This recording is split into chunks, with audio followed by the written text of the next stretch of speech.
Hello mga ka-artists, welcome to our podcast for today, entitled OPM A Look Ahead. So today we are joined by a guest named Lou Marzan. She's an independent music artist, also a music production student from De La Salle College St. Benil. So Lou, welcome for the podcast. Hello, thank you for having me. First time kong sumama sa podcast. Okay, so kumusta ka naman? May mga bagong ganap ba as a music artist? So far, wala naman. We just had our gig nung isang gabi. Okay. Ayun. So, pwede ka ba magbigay ng introduction sa sarili mo kung paano ka nag-start na maging music artist or paano ka nagsimula or ano yung inspiration mo generally, bakit mahilig ka sa musika? Kasi ako, yung family namin, musically inclined din. Lalo na sa dad side ko. So like, I grew up with them na parang yung bonding namin, music talaga. Like, almost everyone can sing sa family namin. So, ayun, dun ko siya na-pick up.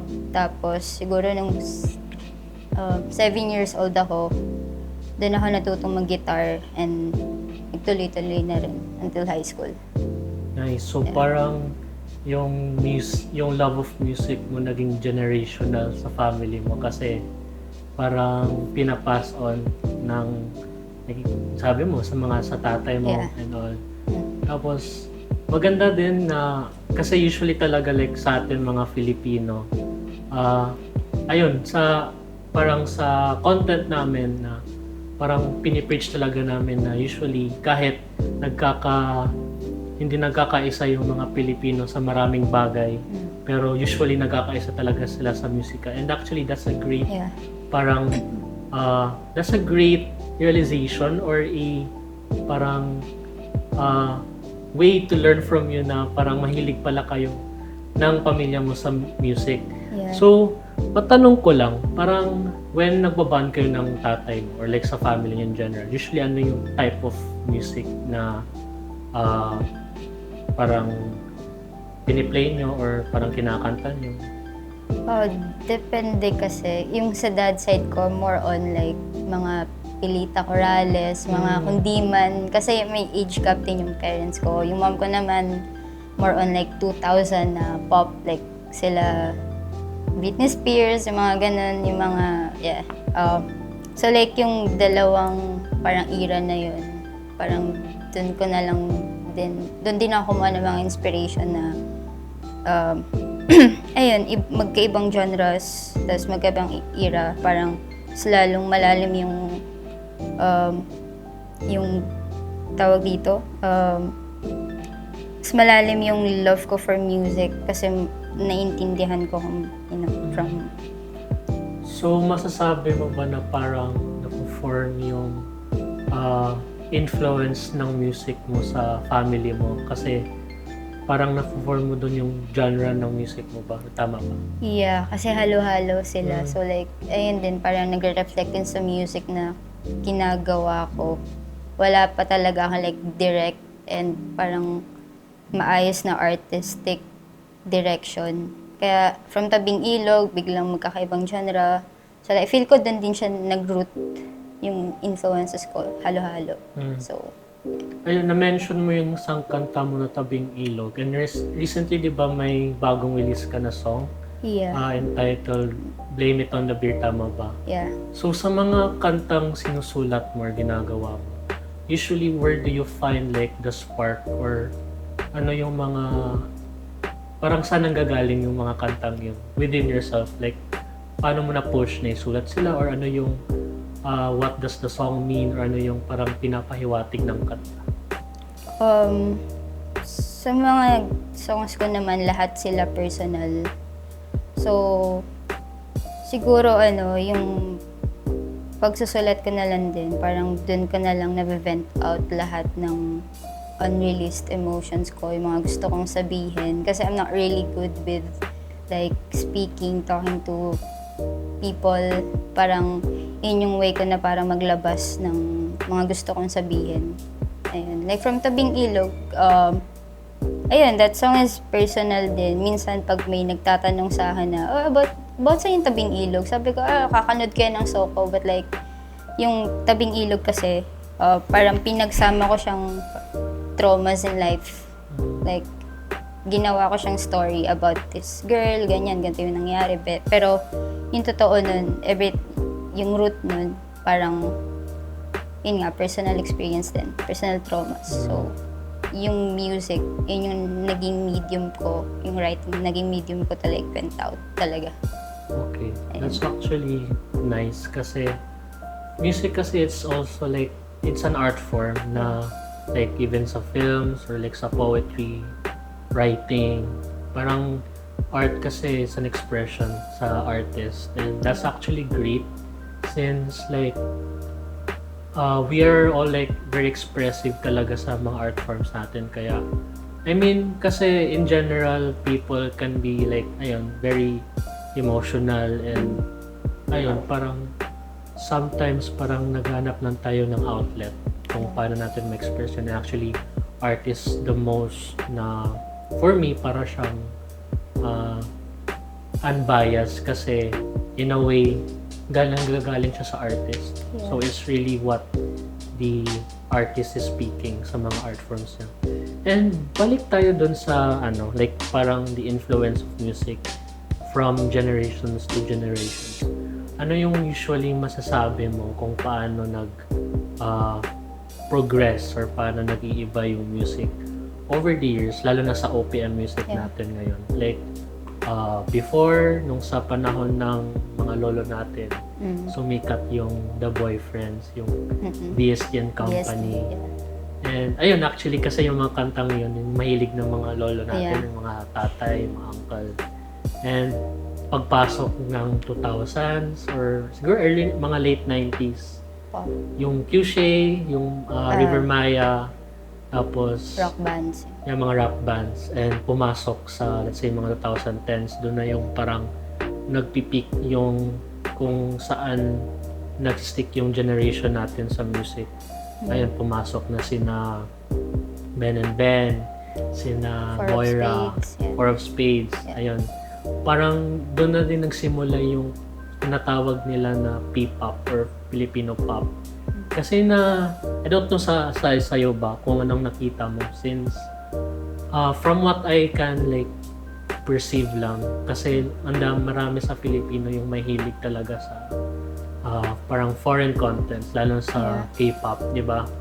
And I mean, hindi naman sa panglalait or what, pero actually influences are actually a big thing sa mga ginagawa natin, lalo na sa art. And ayun, I don't know for you if nakita mo, like lalo na ngayon na sumisikat yung Beanie and no, before sa kanila yung yung Four of Spades, tapos yung SB19. So parang hindi na siya usually nagko-concentrate as OPM, parang naging may P-pop na yung Filipino pop or Filipino pop. For you ba, ano yung what do you think is like the main thing, or like parang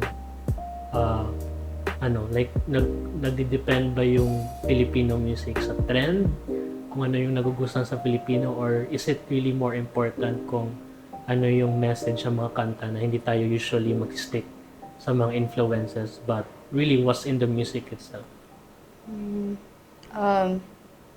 As a music person naman, I think yung pagsakay sa trend and yung like yung popularity, that's so important din sa mga artists to like get recognition din sa art nila. But yun nga, as a music person, I think it's important pa rin to parang magpakita ng quality music, kung ano yung art mo, and if your art or your song is still like parang nagpapakita pa rin ng culture natin, like if it's still culturally significant. I think for me mas importante yun, but like parang bonus na lang yung popularity, yung trend. Kasi ayun nga, artists need that din to get recognition. Ayun.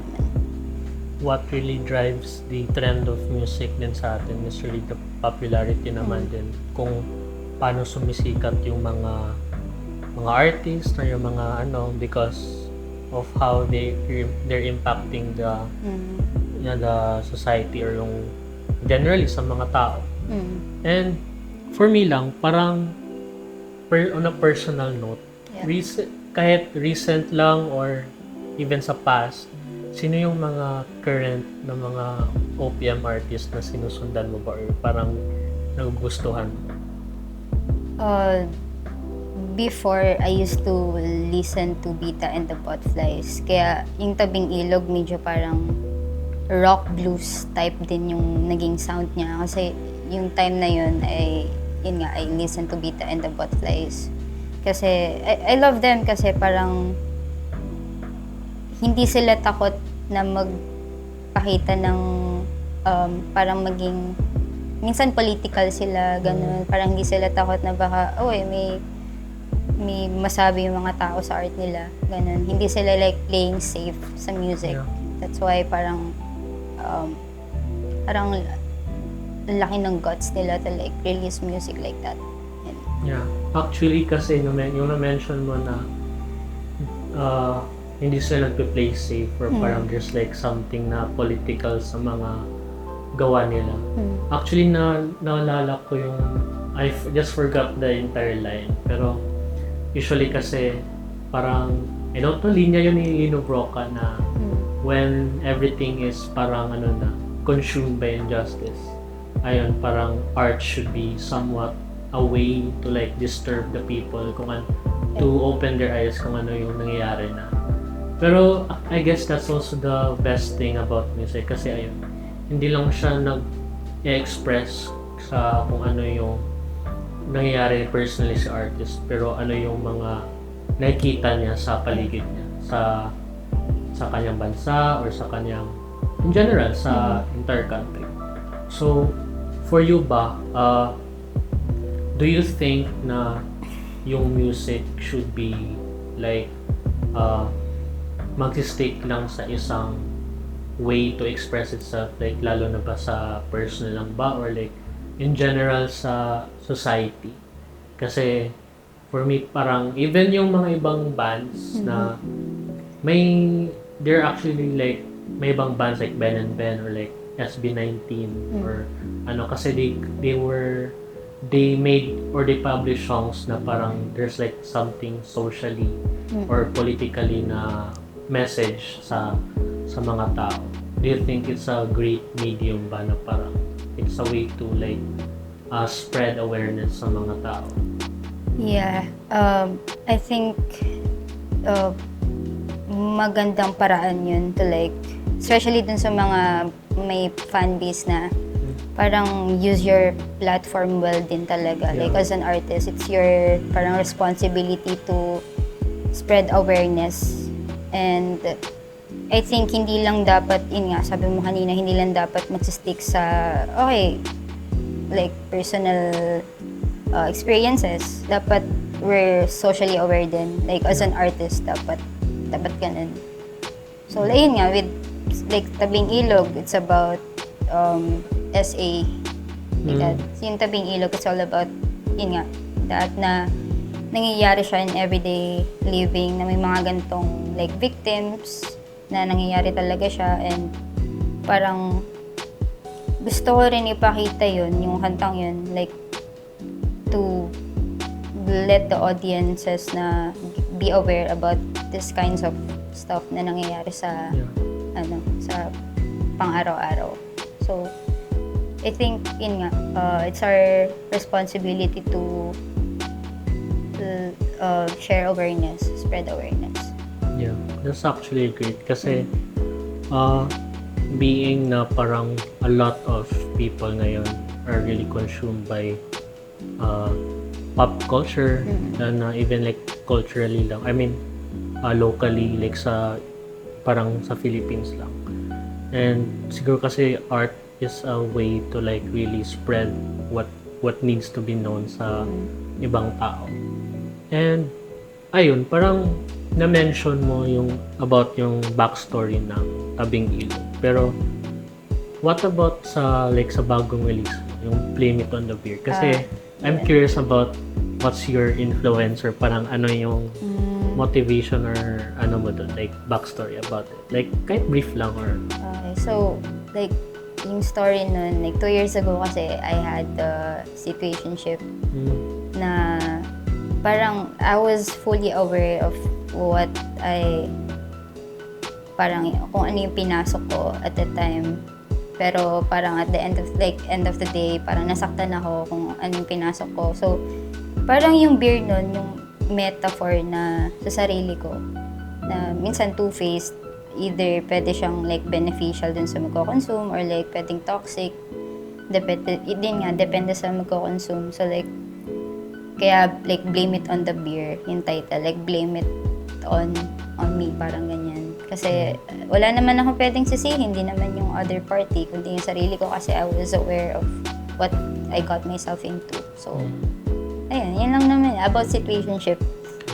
Yeah. So, parang naging expressive ka pa rin sa new song. That's Yeah. actually great. Yeah. So, parang gusto ko lang i-ask sa'yo since, di ba masabi mo yung sarili mo na parang independent ka pa, working independently since you're also like studying pa sa music production student.